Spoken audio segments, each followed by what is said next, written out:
গণৰাজ্য দিৱস আৰু স্বাধীনতা দিৱসৰ প্ৰাকক্ষণত সজীৱ হৈ উঠে পৰিৱেশ খাদী আৰু গ্ৰামোদ্যোগ ভাণ্ডাৰত।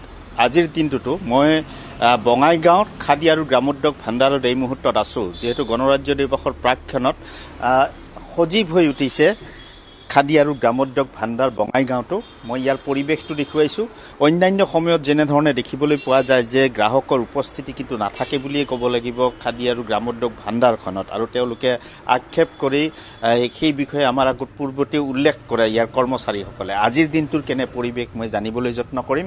ভিতৰত এনেধৰণে জাতীয় পতাকা এনেধৰণে উলিয়াই ৰখা হৈছে, গ্ৰাহকো তেওঁলোকৰ আহিছে আৰু বিক্ৰী হৈ আছে। আজিৰ দিনটোত বিক্ৰী কেনেধৰণৰ, এইবাৰ গণৰাজ্য দিৱসৰ প্ৰাকক্ষণত বিক্ৰী কেনেধৰণৰ? এইবাৰ ভালেই হৈছে বিক্ৰী, যোৱা বছৰৰ তুলনাত এই বছৰ ভাল।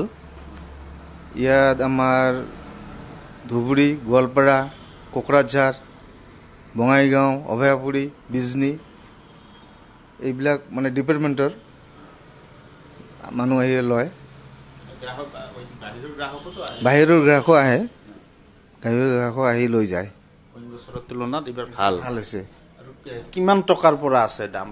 দাম 90 টকাৰ পৰা 770 টকালৈকে আছে।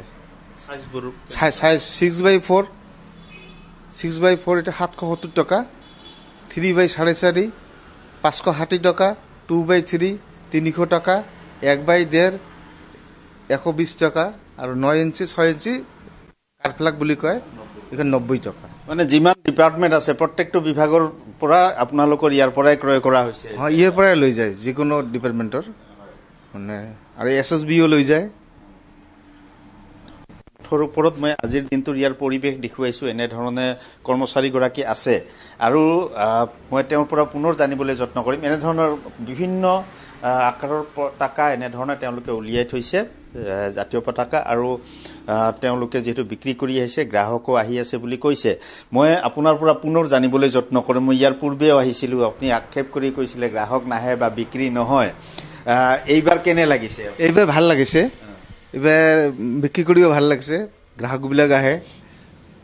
ফ্লাগ লোৱাৰ পিছত আৰু কাপোৰো লৈ গৈছে। এইবাৰ কাপোৰো ভালে বিক্ৰী হৈছে, আশা কৰে আৰু আহিব।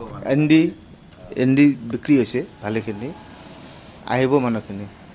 আমি আপোনালোকক এয়া বঙাইগাঁৱৰ পৰা দেখুৱাইছোঁ। বঙাইগাঁৱত এতিয়া পতাকা বিক্ৰী এইবছৰ যথেষ্ট বেছি হৈছে বা বৃদ্ধি পাইছে বুলি উল্লেখ কৰিছে দেশৰ ৭৬ সংখ্যক গণৰাজ্য দিৱসৰ প্ৰাকক্ষণত। এয়া আমি পৰিৱেশ আপোনালোকক দেখুৱাইছোঁ বিভিন্ন প্ৰান্তৰ, ক'ত কেনেকৈ পেৰেডৰ অন্তিম অনুশীলন চলোৱা হ'ল, ক'ত কেনেকুৱা নিৰাপত্তা বেষ্টনী গঢ়ি তোলা হৈছে গণৰাজ্য দিৱসৰ প্ৰাক মুহূৰ্তত, সেই পৰিৱেশ আপোনালোকক আমি বিভিন্ন প্ৰান্তৰ পৰা দেখুৱাই গৈছোঁ।